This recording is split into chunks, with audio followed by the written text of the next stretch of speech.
here's the truth about coaching, right? The person development industry is fundamentally broken. It's fundamentally broken. What I mean by that is that so many people are totally addicted to person development without taking the right action to get the results they learn about from these person development programs, whether it's a PDF or a motivational video or an audio program or a video training or a course or a book, whatever else. People buy these programs and do nothing with it. So what happens is, we really want to change. We really want to change our lives. We really want to not only change our lives, we want to show other people how to change their lives. But life gets in the way. Life fundamentally gets in the way of us wanting to change our lives and take the steps we need to take. And the reality is that to become a professional coach, a full-time professional coach today is extremely challenging. And let me tell you why. Okay, one of the reasons is because most people think if you put coach, life coach or success coach or NLP practitioner or hypnosis on their business card, that somehow miraculously people all over the world are going to hear about this through the ethers and say, oh, somebody's got business card with coach on it, I'm going to go to this person. You're unknown. Nobody knows about you.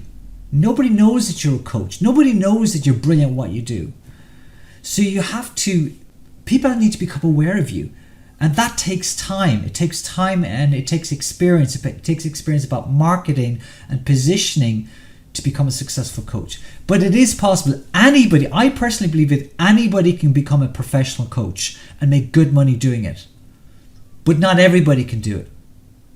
Anybody can become a professional coach and a well-paid professional coach, but it's not for everyone. And what I mean by that is there's a series of things you need to do to make sure you're going to be a professional coach and a successful coach. And one of those things is you need to treat it like a business. You can't treat it as a hobby. Well, you can, but then you're not going to be a professional coach. You're going to be what I call a part-time coach or a hobbyist coach. Now let me talk to you what that means. There's a very formal definition of what I call a hobbyist in coaching. If you take somebody who's got a really serious hobby, let's say someone who's into photography or filmmaking, or somebody's into sailing or kayaking, or somebody's into mountaineering. If you're really serious about mountaineering or kayaking or photography, you're probably going to spend somewhere between £3,000 to £6,000 a year on equipment, right? The average person will spend about £6,000 a year on their hobby. Now think about that for a moment. Okay, about £500 a month. That's like buying, let's say take photography for an example, okay? So at photography, you'll probably end up having 2, 3, 4, 5 different cameras, from like £50 cameras up to maybe £1,000 cameras. You might then get into microphones. Then you might get into buying SSDs and certain cables and battery packs. And before you know it, you spend thousands and thousands of pounds on photographic equipment, and you still haven't taken a single photograph. So a lot of people would spend thousands of pounds every year on their hobby. If you're a coach and you're not doing it professionally, you don't run it as a business, you're probably going to spend thousands of pounds every year on coaching without having any clients. That's what I mean by a hobbyist coach, is you're spending money on that business without actually bringing any business in. That's a part-time coach. You might have 1 or 2 clients every 6 months, but that's not a business. You can't live off that. To become a professional coach, you have to run it as a business, which means everything you do needs to be focused on how does this help my business grow. Okay? Everything you do is about growing your business. And it comes down to 2 areas. One area is about how you make money from coaching, as in paid clients. And the other area is how you grow awareness of what you can do in the industry. And they're not the same thing. The stuff that you do to make money is very distinct and discrete and separate from the things you do to position yourself as a professional coach in the industry. Okay? So for example, I had a call with somebody this morning, and we're helping to bootstrap them to build a coaching program from scratch. Okay? And I sat down, because she's already trained as a coach and she's got all the skills as a coach, I was able to set out to her, okay, you have the skills as a coach. What you need to do is you need to build awareness, right? And what we worked out is a 12-month plan on building awareness. Okay, and I actually have, let's see if I can remember the plan off the top of my head. I'll give you the plan right now. Would that be useful? Do you want that plan right now? Okay, so here's the plan. Here's the 12-month plan for building awareness as a coach. Okay, in about 8 points. The first thing you need to do is you need to decide on what goes in your bio. Okay, your bio, as in what is the statement that goes in your bio that tells you who you can help. Okay, and that bio statement needs to clearly address just that segment, that niche, that audience who really are desperate for help in that area. Okay, so like one of the areas that I've talked about in my technology business, in Colhoun Tech CT Studios Academy 4, on the technology side of it, the thing I do is I take the technology pain away from people. So people want to become, let's say if somebody wants to join our academy and create courses on our academy, what we do is we show them how to create courses on the academy without being an expert at technology. And the reason I can do that is because I am an expert at technology, so they don't have to become an expert at technology. They can outsource that to the platform that we have. Does that make sense? So I help people who don't have technology experience to put their courses onto our platform. So that's one of the niches. So one of my bios on one of my Instagram accounts is how to leverage tech and automation to grow your coaching business. And I do that by showing them how to use the platform we have rather than them having to build their own platform. Okay? So you need to decide on what goes down that niche. I help people in this category get this result. That's the first thing you need to do, right? The second thing you need to do, number 2, is you need to have a good sounding name for what you do. Okay? And that good sounding name needs to be your signature program. Okay, it needs to have a very solid name. So for example, we have the Success Coach Program. That's a really solid, good sounding name. The Success Coach Program, it's a program to turn you into a successful coach. Does that make sense? We also have a program called Breakthrough Mastery, which turns you into a professional coach. Okay, we also have a course called the Rapid Course Creator, which shows you how to rapidly create a course. Okay, so you need to have a good sounding name about your program, whatever that program is. So that's step number 2. You need to have a really good sounding name that actually addresses the problem that you're solving in your bio. So when you create your bio, that bio says who you help and what you give them to help. And then you need to have a name that goes with that. Okay? So creator of the Success Coach Program. If you check my bio, I think currently it says creator of the Enigma Program, which is our high-end program.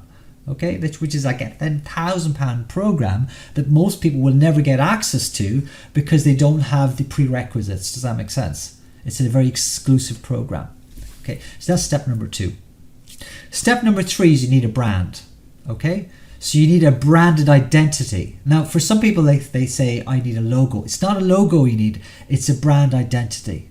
Okay, and that branded identity is very, very important because when you actually create content in social media and want people to become aware of you, they have to recognize your brand straight away. So for example, if I show you this here, and even if you don't see what's written on it, you can see it's got like a purple color to it. If I was to show you my book up here, it's even though you can't see it clearly because it's blurred in the background, it's got a purple cover to it. It's got that purple and gold color. If you look at all of the material that I have for Transform People Academy, our coaching academy, all of it has exactly the same brand. The banners we have, the posters we have, the flyers we have, the ads we have, the PDFs we have, everything has got a consistent brand. People recognize that purple color coming up. In fact, you can just about see the color coming up in the background over there. You see there's some more posters up there. They're all got a consistent brand. So what I mean by brand isn't a logo. I mean a brand that has a consistent style. What font you're using, what color the font is, what's the spacing around the font, what's the background color that goes around it, what's the consistent style that you use. Every single post that I put out around, whenever I'm posting stuff around Transform People Academy, all of the posts that I do have this consistent same background. It's kind of like a purple faded background with certain words embedded very lightly in the background, and it's actually photographed very faded in the background. If you look very carefully, you see there's a picture of me in the background. And then I've got like a quote or a post or some sort of message on top of that. So my brand is very, very consistent around Transform People Academy. It's purple basically. It's kind of this maroon purple color. Now I have a totally different brand for my personal brand. My personal brand is about technology and business and marketing and business growth, and that's got this blue color, and it's got a very, very different color than the purple brand. So the key thing here is that anytime people see anything I put out about personal development, they always see this purple brand and the logo at the bottom. Anytime people see me put anything up around my personal brand or my business growth brand, it's always got this blue color with a very strong brand logo at the bottom of it. So next thing you need to do is you need to create a consistent brand around your identity. Okay, and that needs, so that at the end of the day, anytime somebody sees a post that you put out on Instagram, they say, "Oh, that's Micheal. That's Michal's Transform People Academy." I recognize that even without reading the quote, I know that actually matches that person there. So that's really, really important. I've had people come up to me and say, "I always see your messages coming up on Instagram because I just see this purple image coming up and says, oh, that's Micheal." Right? So people tell me about it. They know it's Micheal because they see this consistent brand come up again. So that's the next step, step 3. You need a brand. Okay? Now the next thing you need to do is you need to start creating some assets. Okay? Now the cheapest assets you can create are Instagram quotes. That's the cheapest assets you can create. And here's what you do. You go to Fiverr.com, you find somebody who can create motivational quotes for you, and you hire them to create 104 motivational quotes. Okay? And you give them the brand you've already created, and you send them that brand and say, "I want 104 motivational quotes on my branded background." Okay? And they'll create 104 motivational quotes, and they'll charge you maybe 20 quid or something like that. And now you've got 104 quotes, and they can make up the quotes or you can give them the quotes. It doesn't matter. As long as it's consistent with what you're offering, you've got 104 motivational quotes ready to go for your brand assets. Okay, that's the cheapest brand. You can also write a book or create a course or build a program, but that's the cheapest thing you can do. Then what you do is you understand how to do automated posts on Instagram. So there's a few tools you could use. One of them is Buffer is a really nice one, and Buffer is free to use in the beginning. It allows you to create scheduled posts on Instagram. What you do is then you schedule 4 posts a week. Okay, so 4 times 26 is 104. 4 posts a week, which means you've got 26 weeks or 6 months of posts ready to go. Okay, so, and you put those posts 4 times a week. I mean, this morning I was talking to somebody. I said, okay, here's a really good time to put your posts out. Put them out on a Sunday evening, Sunday afternoon to evening. 3:30 is a great time for CEOs to read Instagram because they're chilling out. Or 9 o'clock Sunday evening is a really good time if you want to catch people when they've got nothing to do before they go to bed. So Sunday evening, not Monday because everybody's busy on Monday, but like Tuesday or Wednesday, either morning early or afternoon. And then do like something like a Thursday at 6 o'clock, and then maybe a Friday maybe around 9 o'clock. So you choose times where it's spread it out over the week. So you do 4 posts a week for the next 6 months, and you schedule them all in Buffer or Hootsuite or whatever tool you want to do to put those posts out. Okay. The next thing you need to do is you need to create a series of hashtags to use on Instagram. Right, same thing applies to LinkedIn, Facebook, everywhere else. There's just slightly different algorithms. Okay, and you need 3 sets of hashtags. You need popular hashtags, you need niche hashtags, but you also need unique hashtags. Let me give you an example of each of them. Popular hashtags might be hashtags such as hashtag coach or NLP coach or NLP practitioner. They might be very common hashtags in your niche. Or it could be entrepreneurship, or it could be mindset. Mindset's a very popular hashtag. Motivation, wealth, personal growth, self-help. These are common words that have a lot of people who follow these particular hashtags. So you want about 6 hashtags from that group. Okay, so you might create maybe 15, 20 hashtags and keep them on some sort of a little notepad, or keep.google.com or Evernote or OneNote, somewhere like that. Just keep them available, your popular hashtags. Then you need about 6 niche hashtags. So these niche hashtags are specific to your niche audience. So this would be something like let's say, for example, startup entrepreneur. Let's say you're targeting entrepreneurs, you might have startup, entrepreneur, boss life, something like that. So you want to pick specific hashtags that the people that you're actually targeting would definitely be interested in following themselves. They're specific hashtags, okay? So you need to go maybe 6, 12, 18 of these hashtags, and you want to keep 6 ready for each post. So you've got 6 popular hashtags, 6 niche hashtags, and then you want 6 unique hashtags. Maybe 3 to 6, maybe not 6. So maybe about, rather than 18 hashtags total, maybe about 15 hashtags total. So again, this may change in the future. At the moment, 50 to 18 hashtags at the end of your Instagram post works really good. That may change. It may become 5 hashtags in the future. It was 23, it's less now. So I don't know what it's going to be like today, but you need to know how do hashtags work. You need to do research on that. So now your niche, your unique hashtags need to be things that mark out who you are. So for example, I use hashtags such as Academy 4. I use hashtags such as Success Coach Program, Breakthrough Mastery. So there's certain ones that are unique to just me, okay? Or hashtag, what other ones do I use? I can't remember now. So whenever I'm doing something new, I'll actually have a new hashtag. So they're unique to me, okay? And what that gives you is a nice broad set of hashtags to use. Now you don't use all of the hashtags together. What you do is you mix them up. So you might use, let's say 3, you might use, for example, I use mindset motivation and mastery in nearly every single post that I do. Okay, so there, I always have those, and then I'll have 3 more from the popular ones in there as well. And then I'll have maybe 3 to 6 of the unique ones which are talking directly to my ideal audience. I'll put those in as well, and then I'll have a couple of unique ones for basically identifying who I am. So that's the hashtag strategy. So you need to do research on your hashtags. That's the next step. Okay. The next thing you need to do is you need to actually create descriptions under your motivational quotes. Now you don't have to do this in the beginning. If you just want to get started, just put the posts out, just the images and the hashtags, okay, just to get started.